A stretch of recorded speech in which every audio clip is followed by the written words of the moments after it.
আসসালামু আলাইকুম, আমি doctor Faisal Kamal, general laparoscopic breast and colorectal surgeon, consultant হিসেবে কাজ করছি এমজেড হসপিটালে। আজকে আপনাদেরকে একটি সার্জিক্যাল ওয়ে বা টেকনিক সম্পর্কে আপনাদেরকে কম্পারেটিভলি স্টাডি করে দুই চারটি কথা বলবো।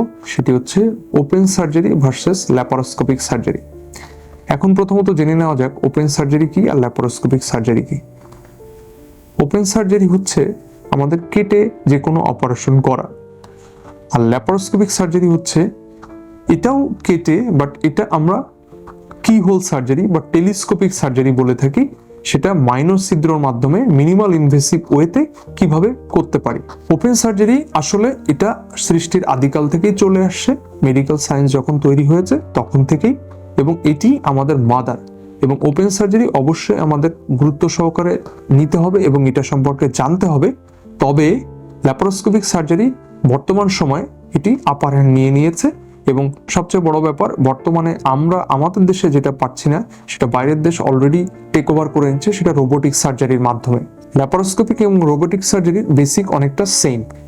এখন আমরা ল্যাপারোস্কোপিক সার্জারি কখন করব, কখন ওপেন সার্জারির দিকে আমরা যাব, চিকিৎসকের কাছে গেলে আমরা এই জিনিসটা কমনলি কোশ্চেন করে থাকি, বা রোগী হিসাবে আমাদের একটা কমন প্রশ্ন যে আমি ল্যাপারোস্কোপি করব না ওপেন সার্জারি করব।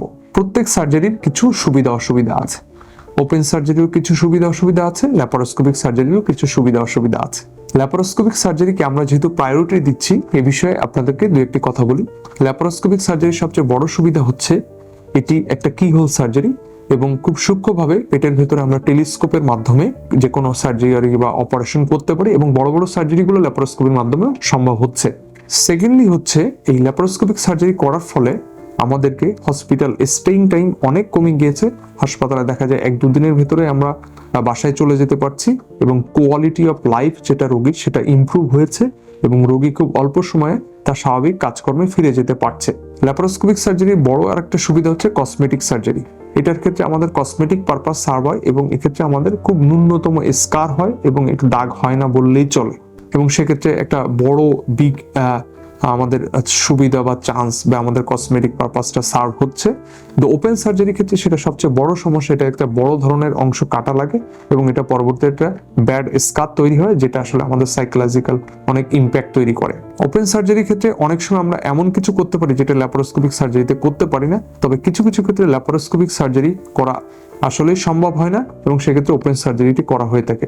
তবে বলে নেই, ল্যাপারোস্কোপিক সার্জারির আসলেই কোনো কন্ট্রাইন্ডিকেশন নাই, তবে লিমিটেশনস আছে। কন্ট্রাইন্ডিকেশন মিনস এই সার্জারি ল্যাপারোস্কোপিক্যালি করা যাবে না, এটা ভুল ধারণা। এন্ডোস্কোপিক্যালি করা যাবে না, এটা ভুল ধারণা। রোবোটিক ভাবে করা যাবে না, এটা ভুল ধারণা। তবে এটা লিমিটেশনস আছে। লিমিটেশনস মিনস হচ্ছে এটা এসব ক্ষেত্রে করাটা অনেক সময় ঝুঁকিযুক্ত হতে পারে, বা এসব ক্ষেত্রে অনেক সময় সফলভাবে নাও হতে পারে। সেসব ক্ষেত্রে আমরা ওপেন সার্জারি প্রেফার করে থাকি। বাট করা যাবে না বলে থিওরিটিক্যালি কিছু নাই, কারণ এটা লিমিটেশনস আছে robotic surgery, endoscopic surgery plus robotic সার্জারির ক্ষেত্রে। বর্তমান যুগে রোবোটিক, এন্ডোস্কোপিক, ল্যাপারোস্কোপিক সার্জারির মাধ্যমে শরীরের সব ধরনের অপারেশন হচ্ছে, এমনকি ক্ষুদ্রাতি ক্ষুদ্র অংশের সার্জারি হচ্ছে, সেটা লাংসে হোক, থোরাক্সের ভেতরে হোক, পেটের ভেতরে হোক, ব্রেনের ভেতরে হোক, মাথার ভেতরে হোক, শরীরের যে কোনো জায়গায় শিরা উপশিরা থেকে শুরু করে সবগুলো এন্ডোস্কোপি, ল্যাপারোস্কোপির মাধ্যমেও অপারেশন করে ফেলা যাচ্ছে।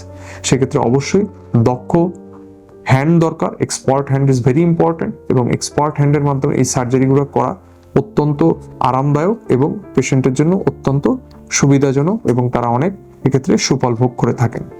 সো ধন্যবাদ সবাইকে। ল্যাপারোস্কোপিক সার্জারি সম্পর্কে দু একটি কথা বললাম। ভালো থাকবেন, কোনো কোশ্চেন থাকলে আমাদেরকে জানাবেন। আসসালামু আলাইকুম।